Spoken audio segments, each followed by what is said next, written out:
Here are 5 powers that will help you create more focused goals to achieve your dreams. First, the power of the positive. Your goals should be framed in positive terms.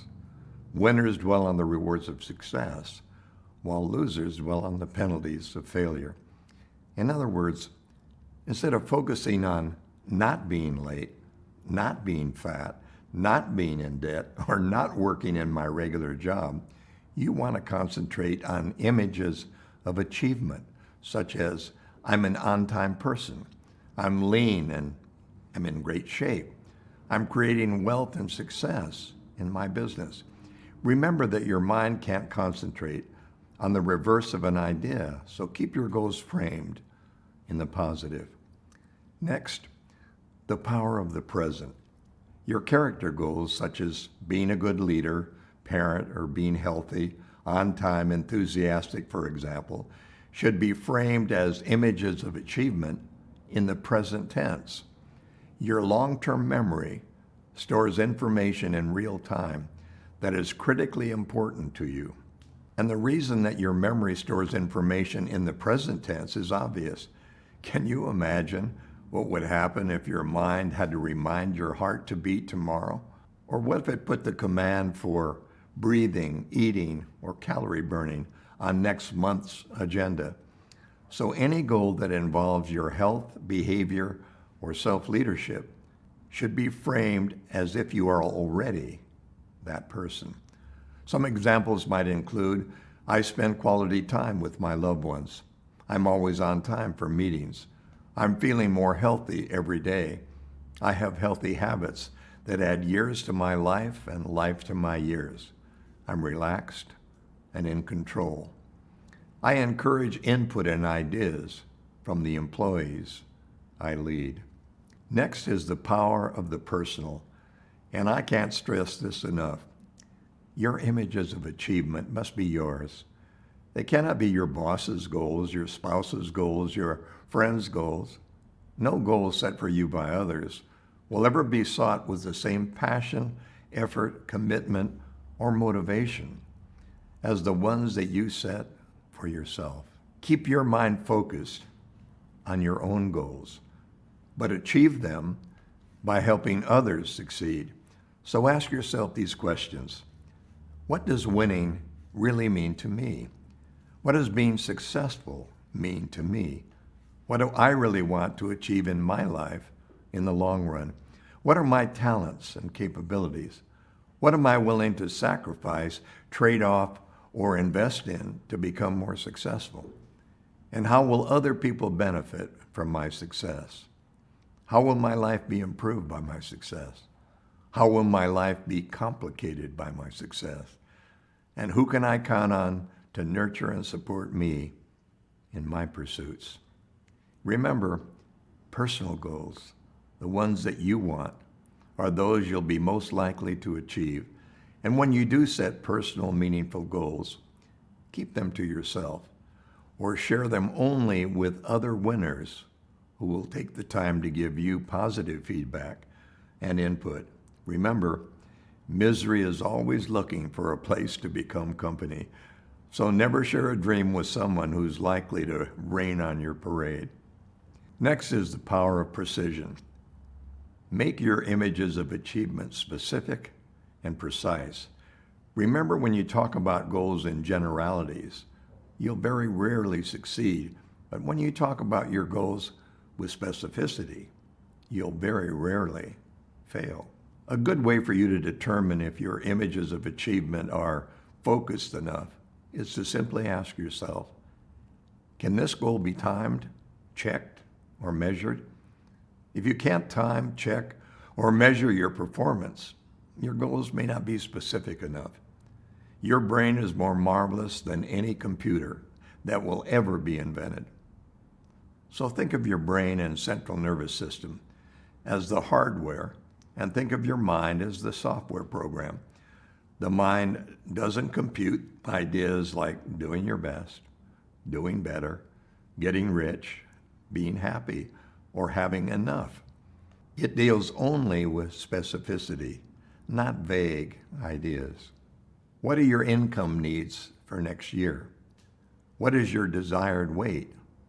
What amount of cash asset do you need to save that will give you enough income to enjoy your life in the future after taxes without depending upon employment? At what age do you plan to be financially secure? The brain and mind respond to specifics, like spending 7/10 of your take-home pay on current living expenses, spending 2/10 of your take-home pay on reducing your debts, and putting at least 1/10 of your take-home pay in a mutual fund or interest-bearing savings vehicle or something to finance your future. So make it your mission to focus on specific achievements. You know, change masters concentrate their energy. They have detailed, magnificent obsessions.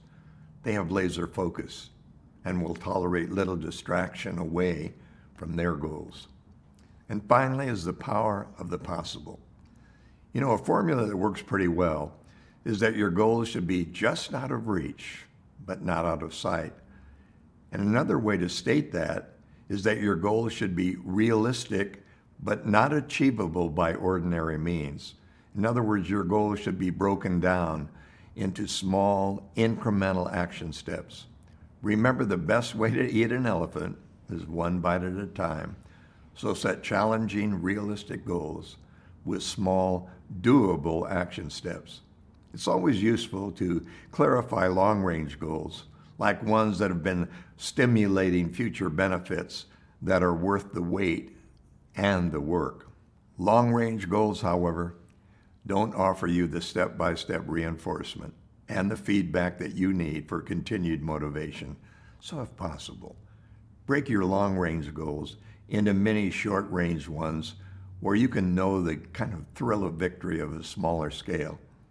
And then you can thrive on the many smaller wins, spaced closer together, which will give you a winning pattern that will strengthen you for the long haul toward the bigger long-range goals. The idea is to set short-term goals that are just beyond your current range of skills. And when you miss one of these short-term increments, you review, you revise, and you retry.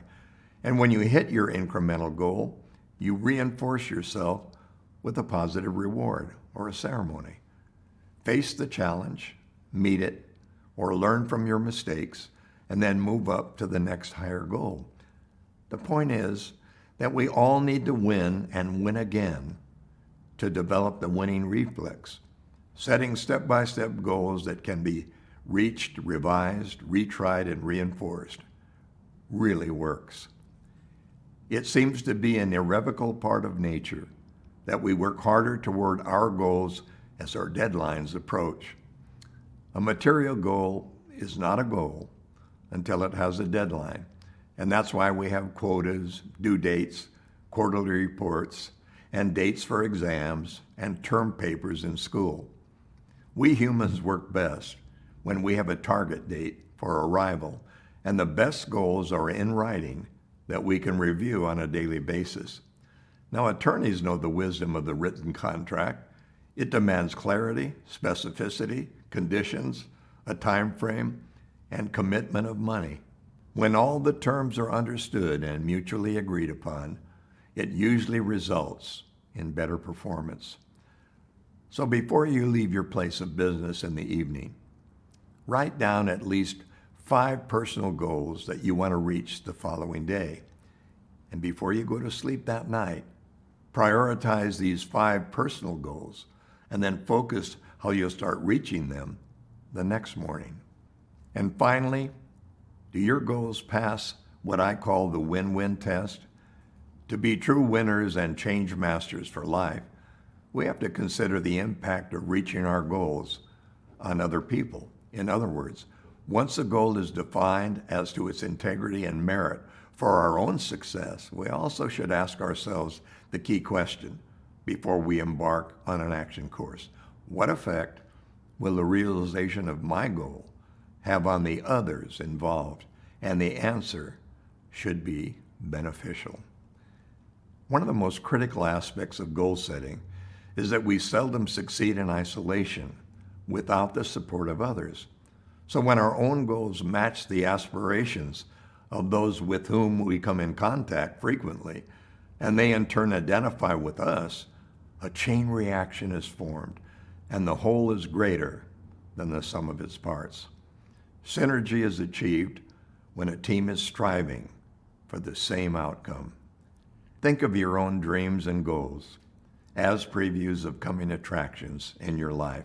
And as we said before, you're the producer, the script writer, and the star performer in an exciting documentary. Remember that focus always precedes success, because the mind can't begin to formulate the strategies and actions required without specific information. Your mind will simply not respond to a request to get rich, to have more, to do better, and to make money. So once you set a goal, you can adjust and fine-tune it any way you want.